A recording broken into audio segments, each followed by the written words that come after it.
Okay, so we're recording now, and what our goal here is to replicate this model from the vaccine clinic modeling material that we did into an earlier version of Simio. And so I'm not going to go through this model. I'm assuming that Joe, you're comfortable with it, or that we can, whoever's viewing the video can go back and watch that the videos that we already have. So I'm really not going to go through the model in detail, but basically just say the major part of replicating the model involves a couple of things. First of all, creating these custom objects. So you have the inoculation module, which is subclass from the server. You have the patient arrival source, which is subclass from the source, the clinic server, which is also subclass from the server, and then the patient sync. So that's the first major step. And the second major step is to use AutoCreate to set up the tables to auto-create the object instances from data. And so there are a couple other minor steps like the animation components and things like that. But those are the two major things that I wanted to start with demonstrating. Sure. Okay. Sounds So good. let me drag this over here, and now you should see a pristine blank version of Simio. And this is version, I think you said you were in 11.189, is that right? See, let me double check. 11.189. Yep, that's it. And so this is 11.204, so just a little bit later, but not much. So I would expect that the problem with that labor or resource efficiency is not going to exist, and that you'll be able to use this model that I'm about to build part of right here. But as I said before, worst case is you'll have all the steps to do it, and there aren't that many, so you'll be able to do it.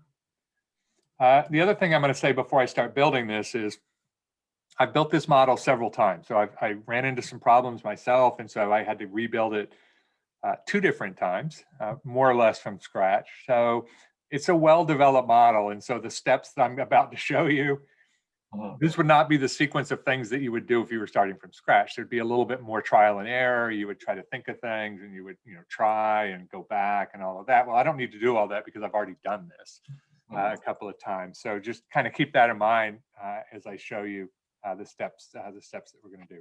Okay. Sounds good. Okay, so let's start with subclassing, creating the custom objects. And I mentioned in the video before, the reason that I typically try to use custom objects in projects like this is because I know that at some point later in the project, I might want to do some customization. So even if I don't have the customization in mind immediately, I generally start with a custom object. So the first one I'm going to do is the inoculation module. So if you right click on any of the objects in the standard library, there's the subclass option. And so when I choose that, then you can look over here on the navigation, and you can see that I have something called my server. So my server is a subclass, is a object that was subclassed from the server object. And so when you subclass objects, then you can see all of the details. So if I go in and look at the processes, for example, I can see all of the processes that are associated with the server object in the standard library. So in addition to creating actual custom objects that you're going to use, this is also a really nice technique if you want to understand the details of what's going on. So you might have a bug in your model or something, and you need to know exactly what's going on. I don't know, maybe in a failure or something like that. Then you can subclass the object, and then you can see all of those details. Okay, so I did that. I'm just going to rename it because I want to use my own names here. So I'm going to name it inoculation server. Inoculation module, so I can be consistent that we did before. And at this point, I'm not going to make any other changes. So I'm not going to go in and adjust the animation or set any of the objects. Any of the property values first. I'm just going to go ahead and create all the custom objects, and then I'll come back and do that. Okay. So again, all we did was subclass the server. Now we're going to do the exact same thing. So I'm going to subclass the server again, and this time I'm going to name it clinic server, or is dynamic clinics? Yeah, clinic server. So rename clinic server. So now I have 2 custom objects, 2 more to go, one for the source and one for the sync. So I will just subclass the source, and we'll call this patient source. So just rename this patient source. and then subclass the sync, and call this one patient sync.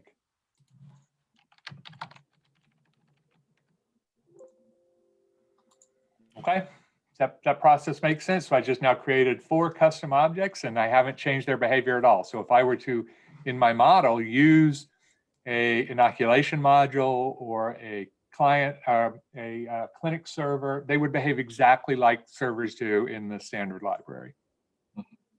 And I can use those by just going over here and dragging them on. So just like you would if you were building a model in interactive mode from standard library objects, I now have these custom objects that exist in my project library. So these are associated with this particular SPFX file, and you can just use those the same way that you would use instances from the standard library. So I'm going to get rid of this guy, and now we have our objects. And so I want to do the second major part, which is, okay, let's use the AutoCreate. So I'm going to do that by going to data and adding a table. So I'm just going to go up and add just a table called table 1. You can name it whatever you want, but I named it resources. Looks like I spelled that wrong. So let me try that again, resources. Okay, and what our object column or table columns need to be, we need to define the object itself, define the object type, and then we're going to specify its location in the facility view. And then I'm going to have some other properties that we use, that we're going to use for this specific model. Okay, so first thing is define the object reference. So you just go up here to object reference properties, and we want to do an object. And I'm just going to rename this guy name. And the renaming doesn't matter. I'm just choosing names that make sense to me. You can obviously name it whatever you'd like. So the second property that I need is object type, which is down here at the bottom. And so I call this in my model O type for object type. So now we have the object and we have the object type. Now I'm going to do its location. And remember, in the facility view, you have the X location and you have the Z location. So Y is in the third dimension. So what we want to specify, at least if we're going to build a flat model, is X and Z for the object. So that's what I'm going to do. I'm going to have these be real properties. So I'm going to just call this guy X location and define a second real called Z location. I have X loc and Z loc, and so those are the basic components that we're going to have. So then I'm going to go back and reset my properties. And so here's where I can go in and say, if I go and say right here on default value instantiation, there's an option to auto create instance. So I'm going to choose that, and it's going to immediately give me an error saying, okay, if you're going to use auto create instance, you need to define the type. And here's where I have an option. If sometimes when I build a model like this, I will have a separate table depending on what type of objects I'm auto creating. In that case, I could specify the object type. So if I wanted to have a table of servers or something like that, I could do that. But since we have a column in this table named O type, it recognizes that and says, okay, I want to make that column O type. I want to make this column O type. So now it's going to pick the type of the object that it auto created from the corresponding column. Now, to make sure that works and the location work, there's one other thing I need to do, and that's set the auto set table row reference to true. So I set this guy to true, and basically what that says is when I fill in a row in this table, it's going to auto create an instance and place it on the facility view, and that instance will have a reference to this row in the table. And that's what lets me define its location and define the processing properties and those other things that we're going to see in just a second. Okay, does that make sense? Yep, I'm good. All right, so let me see here what I want to do. I'm going to go back and let's put a few in. Okay, so I have my table defined. And so I would typically just, here's again where if I were building this model from scratch, I would be doing some trial and error here, but I already know what I want to do. So I'm going to just build one and call it inoculation 1. Inoculation 1. Let's call it O1. And then I give it the type, and this is where I want to use my inoculation module.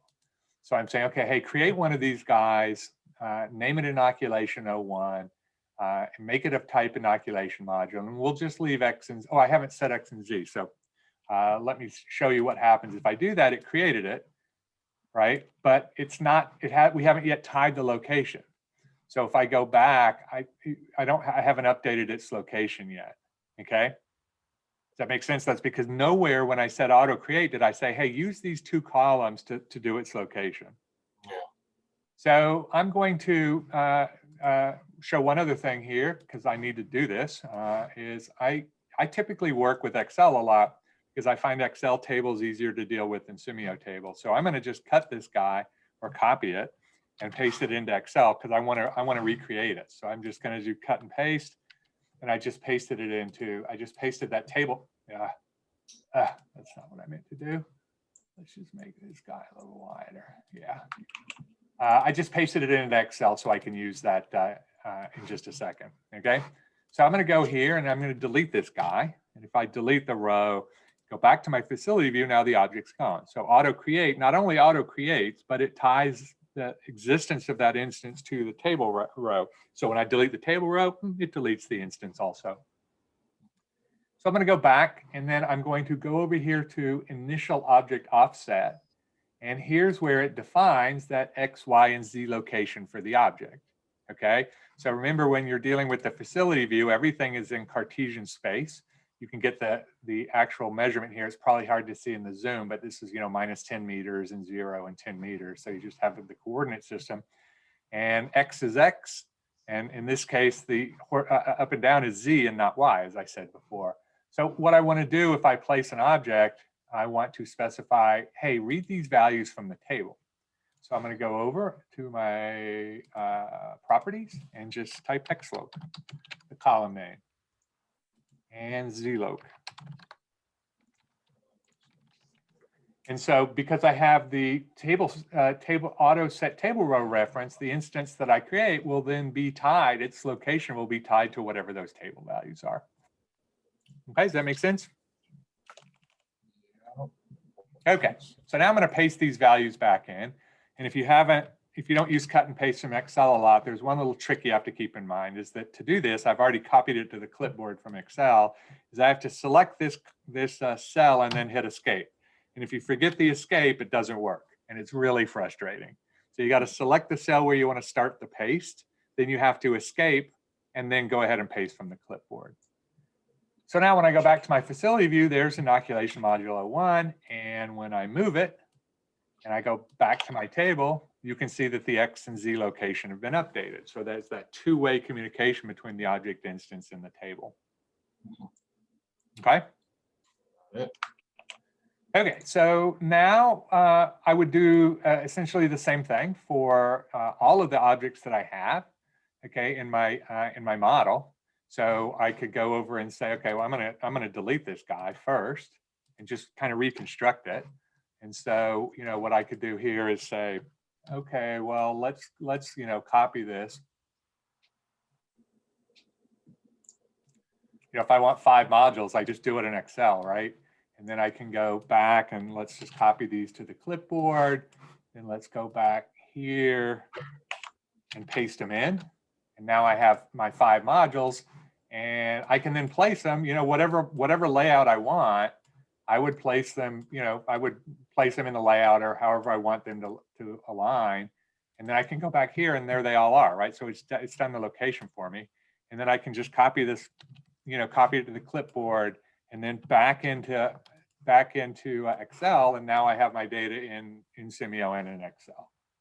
Okay, now this is just a convenience. You don't have to do it this way. You could have everything in Excel. You could work completely in Simio and never use Excel. I just find it a little bit easier to deal with the table updates in Excel. And as you'll see, you deal with them a lot as you're building this kind of model. It's not like you put them in one time and you're done. Okay. Got it.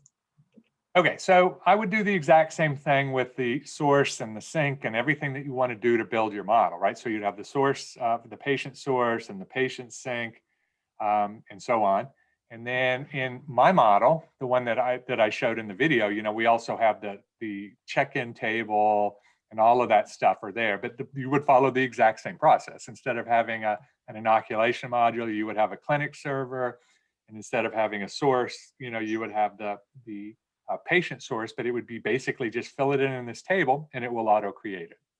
Okay. Now, the thing that we haven't done is tied the rest of the data.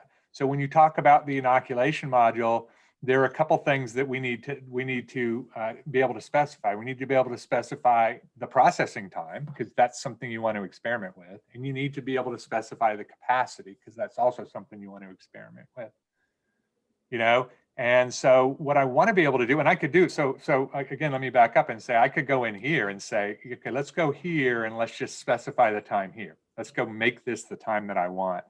But that kind of defeats the purpose of having a data generated model, right? Because what I've ended up doing is I've data generated my basic instances, but then I've gone in and changed them all individually. And that's really what you want to avoid. You're trying to push everything to data, okay? So what I want to do is I want to now set the initial capacity and the processing time to be specified in the table. Okay, does that make sense? Yep. Okay, so I go back to my data and I say, okay, well, I need 2 new columns in my data, right? I need a, let's just call it integer. And in my model, I called this int value 1. LUE1, and the reason I didn't call it capacity is because in some of the object types, it doesn't mean capacity, right? So depending on what kind of object type you're creating, sometimes I might use this integer for capacity, and sometimes I might use it for population size, and sometimes I might use it for, I don't know, some other generic purpose. If I were creating a table where these were all resources, for example, then I would call it capacity, right? Because that's what I'm going to do the mapping to. But since I have a whole bunch of different type of objects in my table, I just chose to do it using this kind of generic name. And the same thing for the processing time. So I'm going to go back and say, okay, let's make this an expression. And this is going to be time expression 1. So I just make myself a note saying, hey, this is a time expression. So I created the expression, and then to make it further easier, I'm just going to go up and say, hey, I know this is a time. So I'm going to go up and specify the unit type. And you can specify the default units. And so in this model, I chose the default units to be minutes. Okay. And so notice that it had values here. So let me go ahead and change these all to the values that I want them to be. So let's just do random. I'll just make up one. Let's call it random exponential 1 minute. Okay. And again, you can make this whatever you want. You would then go back in and copy this, or I would go back in and copy this into Excel so I don't lose it. So actually, I'm going to do that right now in case I have to delete these again. So let me just copy that, go back into Excel, which you can't see. And now I have this in Excel too. Okay. Then I have to go back and map the objects. Okay. And here's this little bit of a tricky part that's really important, that makes this whole process work and work easily. Is that what you would normally do is I would go into my inoculation module right here, and then I would go into its definitions and its properties, and I would pick those properties like processing time and all that, and I would map those to the table. Okay, so I could go in my properties, and somewhere in here is a processing time right here, or processing time right here. And here's the default value, random triangular. Well, I want this default value to be read from the table. Okay, so the kind of brute force way is to do it inside the inoculation module using the properties. But luckily, there's a shortcut to doing that, which makes this a much more palatable process.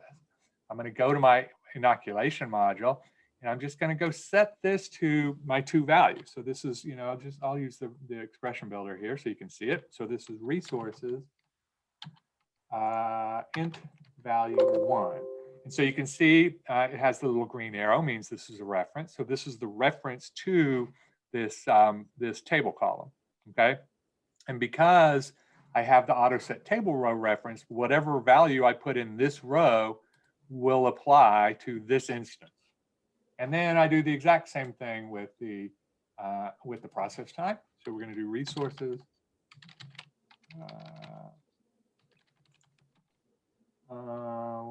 Time expression 1. Okay. And note also now that the units thing went away because it's saying, okay, you want to use what's in the table, so you don't need to re-specify the units. Okay. You with me? Does that make sense? You have any questions for me so far?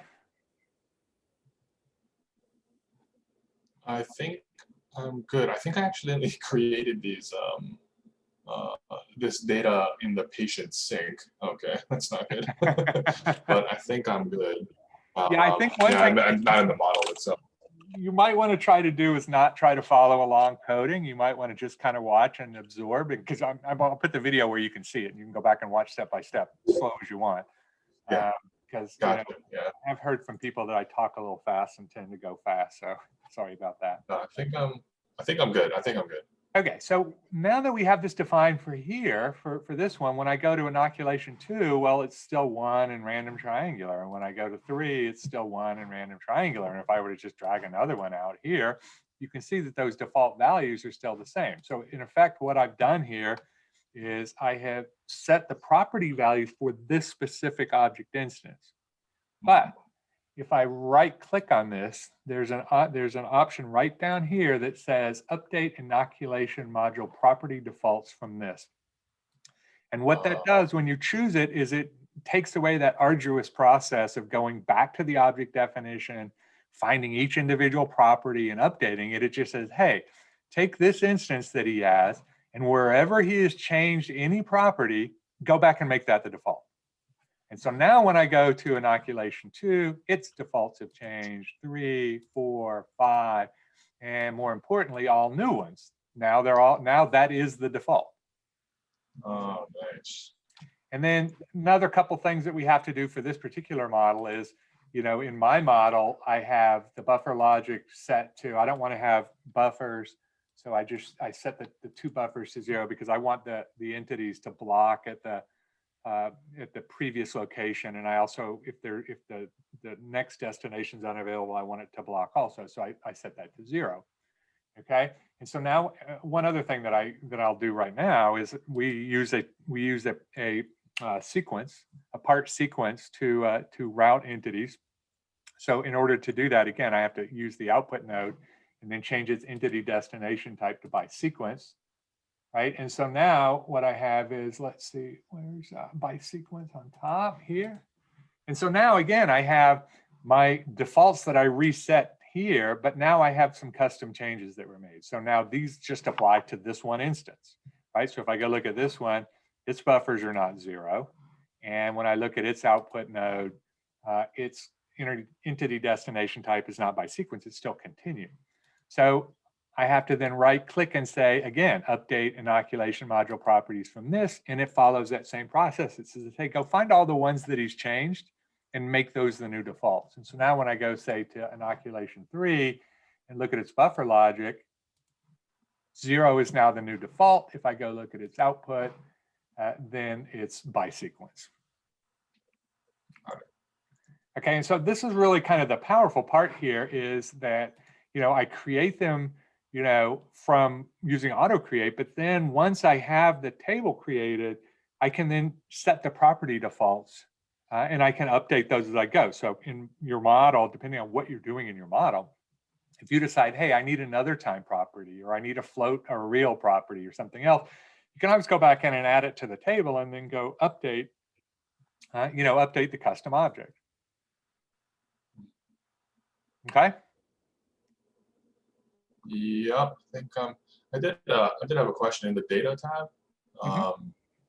When you create these kind of random expressions, can I guess maybe for instance in the time expression in minutes, can the random exponential, or the parameters that are specified for whatever random whatever distribution you want, can that be also referenced to elements in this table and auto updated as well, or is, for instance, if I wanted random exponential and then I wanted a gamma and then I wanted, whatever other distributions, and the parameters are specified in other tables, other column tables, Is that possible, or do you have to So like change the one, so for example, the parameter here is one. Are you saying, Right. could you use a property for that?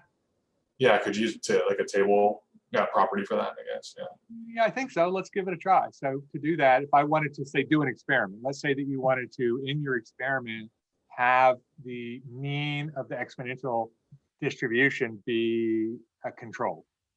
Mhm. Okay, so the general process I would follow to make that a control is I would go in the definitions and properties and say, okay, let's define a real and call it, expo, let's call it expo mean. Okay, so now I have a property that's called expo mean. Okay, and when I go back to my model, you can see I have under my controls, there it is, there's expo mean. And so if I change this value here, then for the interactive run, this is now going to be the value of expo mean. Similarly, if I go and if I were to create, an experiment, then you have that control. So that's why we would use properties in this case. Now, so I guess the ultimate question here is, can I specify that here? So could I go here and say expo, and I don't know the answer to this. I guess we're about to find out. And it certainly looks like it hasn't given us an error, right? And so that looks like it would let me do that. Oh, okay, great. So we can try it if we go here and just copy it everywhere here, and then I could just, I guess we have to finish at least building out a shell of a model here. So let's go back here and call this, I don't know, we'll call this 1, but we'll set this value to 1. Right. And so now these processing times should be exponentially distributed with a mean of 1, if that works. Okay. Yeah. Okay, so let me take a step back before we test this. I have to add the source and the sink and all that. So let me do that and then show you again how to use the, because the next thing that we have to do is create the sequence table, because we use routing by sequence in this model, if you remember that. Okay, so I'm going to go back to my data and say, okay, well, let's create the patient source.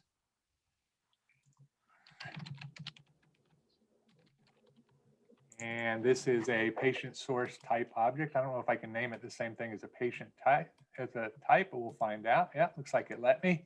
And then we want to do patient sync. Patient sync, and then we want it to be type patient sync. And so again, I left those at 0, 0, and I go back, and there's my patient sync, and there's my patient source. Okay, and go back to my model, and of course, it updated that X and Z location. So again, we didn't do anything different than we did before. I just created those 2 new objects. I'm sorry, I used the 2 different object types. Okay. We good? Yep, I'm good. Okay, so I'm going to now put in the, let's put in the, well, I can't put in the sequence right now because I have to show you one more step before I do that. And that's how in my model, I want to have a variable number. So I want to be able to change this. And so I can't really say the sequence is from here to here to here. I need to be able to say, hey, pick one of these. And I want to be able to control how it's picked, right? So I want to be able to pick the one that has the shortest queue or something like that. Sure. Okay, and the way that I did that in my model is I used a transfer node.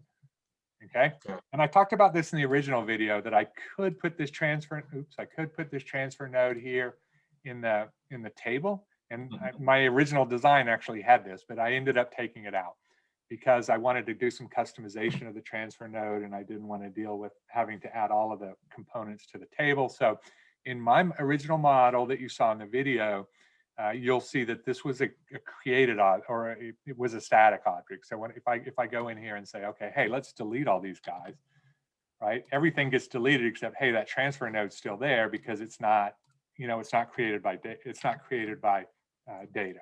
Okay. Mm-hmm. So the way this works is if I want to use a sequence, so what I'm going to do is I'm going to have the routing sequence be from the arrival to transfer node 1. And then I'm going to let the decision logic of where the entity to go from transfer node 1 to either this one, this one, this one, or this one, or this one, not be defined by the sequence, but be defined by picking from a list. Okay. So to pick from a list, I have to create the list first. And when I showed you guys the base model, this was one of the things that you saw when I go and delete the table is we got an error here. right? And so let me go back and do that real quick. And so go to definitions list, and I need to create a node list. I'm not going to update all the names, but this is, you would give it a meaningful name here. And I just say, okay, well, here's input inoculation 1, input inoculation 2, input inoculation 3, 4, and 5. So there's my 5 potential locations where I want a patient to go. We'll just leave it at node list 1. Okay. Sure. Now I'm going to go back to my transfer node and say, hey, when an entity comes here, how do you want me to deal with it? Right. And so here's where the destination type is by default is continue, but now I want to select from list. So I'll just select from list, and it says, hey, what list do you want to use? And we'll use the list that we just created, node list 1. Mm-hmm. And now, okay, to select from list, there's several different options of a goal, but the one that we most commonly want, at least that we would start with, is smallest value first, and just use the default of something called candidate node associated station overload. And so if you're not familiar with this, you can look it up, but essentially what it is it's trying to predict which one will be available next.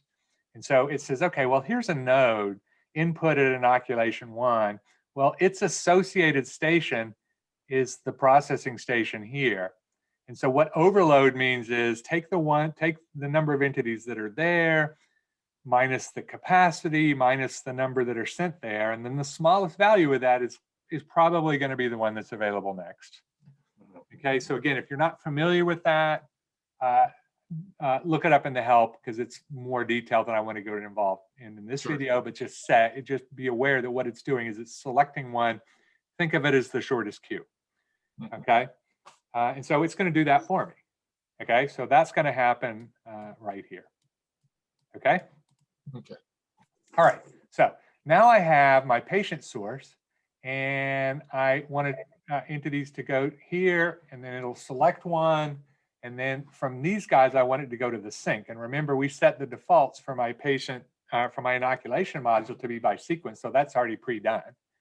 Mm-hmm. Okay. So I need to do a couple of things here, 2 things really. I need to say, okay, when I create an entity right here, change this guy to by sequence, so that when the entity is created, right, it starts in its sequence. And so since this is my custom object, patient source, I'm just going to do what I did before. I'm going to right click and make that the default. So if I ever to go back, if I had 2 different sources, maybe I have 2 different doors or something like that, and I create another source, well, it's going to route by sequence automatically. So I don't have to go in and reset that because I updated the defaults. Mm-hmm. Okay, so the next step is to create the actual sequence.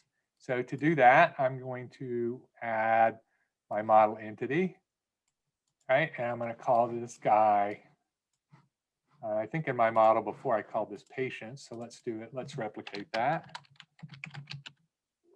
Patients.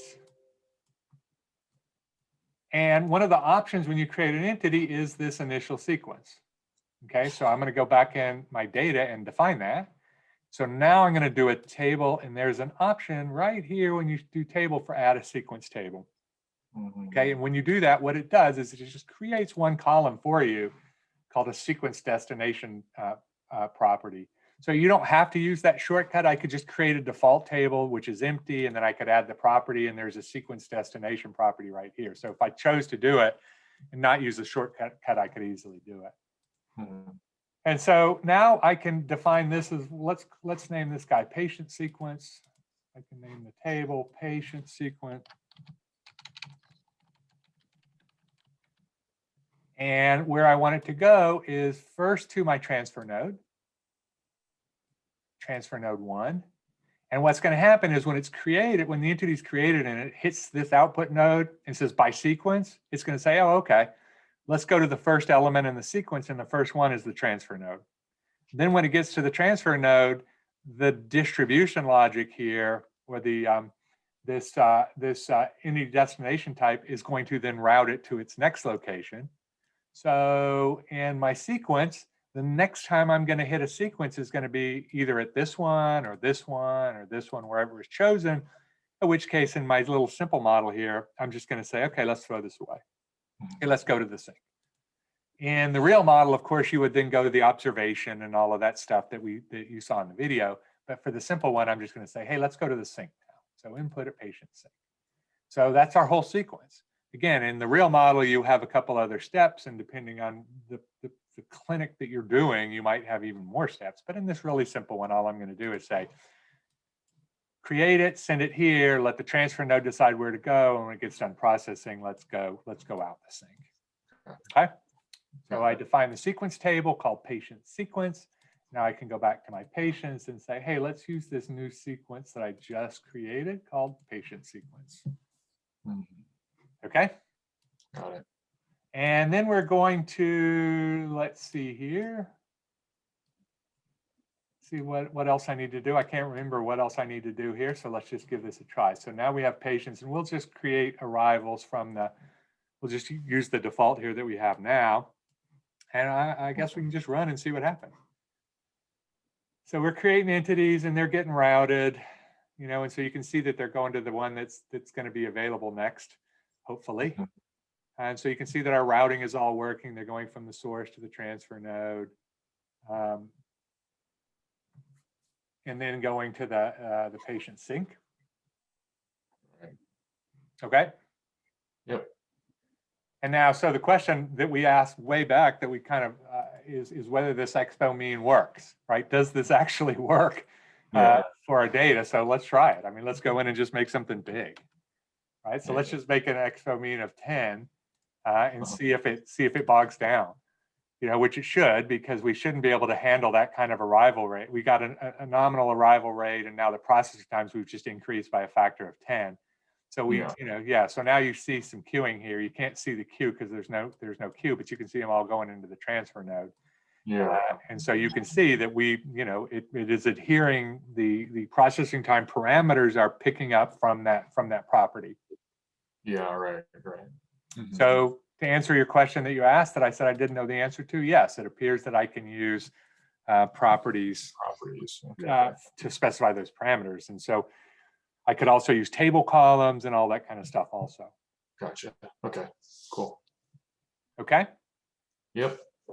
Now, so one other thing. So this is pretty much what I was going to show you, because again, the rest of it is primarily just kind of details, adding the columns and all, or adding the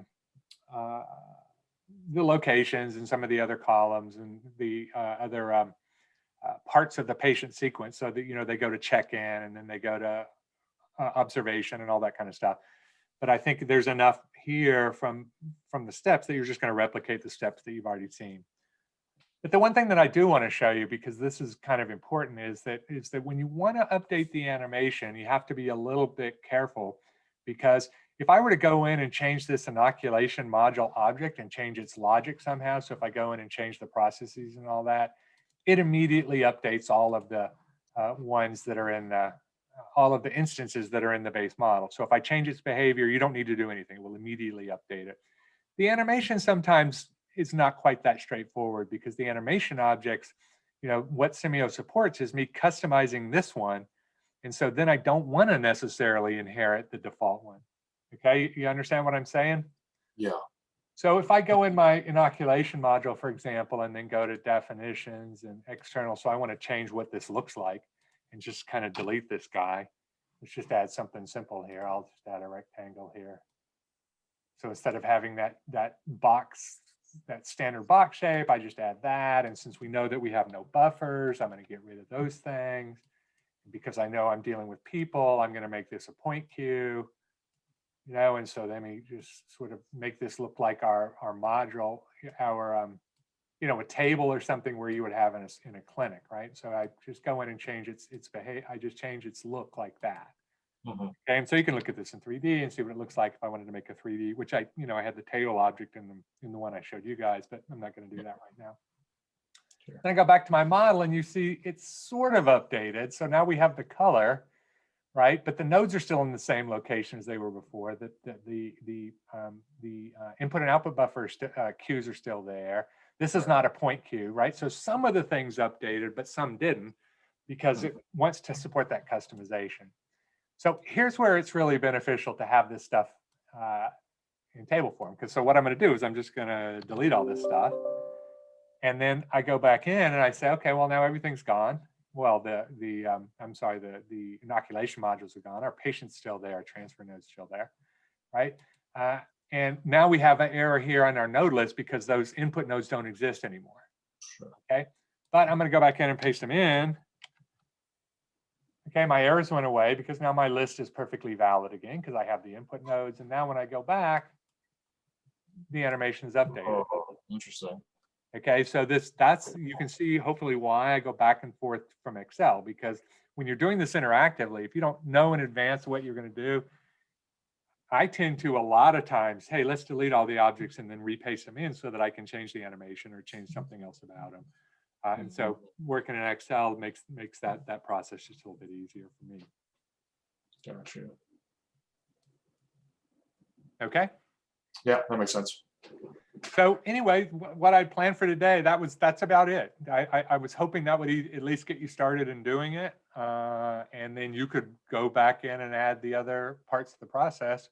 And if you run into problems, ask me the question and that'll help me figure out, what's not included in what we've already talked about, Yeah, absolutely. A follow-up question. So this, I guess, so now I realize that you don't have a resource efficiency rule. Where does that impact here? Is that impacting this at all? Like, it doesn't impact this model at all because we don't use it. I'm not using resource efficiencies in this model. Okay. Where it comes up as an error is that those properties were added to the standard library object. I don't know what version, probably in 12, when 12 first came out. And so since I created the model in that version, then they're still there. So those property values are still there in these instances, and it's saying, hey, I don't know how to deal with these. Oh, I see. So, but you don't use them at all? I don't use them anywhere, no. Okay. So they wouldn't have any impact at all. Got it. Okay. And I think, no, I think that's good. I think this is great. This was extremely helpful, and I think this is good enough to get me, as well as my student who I've introduced this to, started. So Okay. Appreciate it. Yeah. I'm going to do this video, and then I'll send you the link. And if you want me to, I can save this model and send it to you, the one I just created, but we didn't do a huge number of steps. So if you want it, let me know and I'll send it to you. Otherwise, you can just have, your student, or you and your student both, recreate it using the video, whichever you prefer. Yeah, if you could save it, just if it's pretty easy to save it, just email it to me. That would be great. Grateful. Yeah. I can do that. I'm going to call it Joe's model. There we go. You won't see that dialog, so I will send this to you, and I will also send you a link to the video. That sounds great. Awesome. Thank you very much, Jeff. I appreciate it. Appreciate the time. Yeah, and as I said, don't hesitate for either you or your student who's going to work on it. If you guys run into problems, oops, I have my protector down. I have my video on. You could I have my cover on it. Gotcha. Reach out if you have questions, something's confusing you, just shoot me a note and we can either spin up another Zoom or I will email you the answer or whatever. Because I think this is really nice technology. Using this AutoCreate is really nice technology. It really improves model building. And so I try to use it in almost every model I build. It's so flexible. Yeah. Me and Katie were talking. We were like, man, I wish I had this. Like about maybe a couple of years ago, we were building these models for our dissertations, and yeah. So this is very helpful. So I appreciate it. Sounds good, Joe. I will get this stuff to you soon. All right, thank you, Jeff. Appreciate it. All right, have a great day. You too.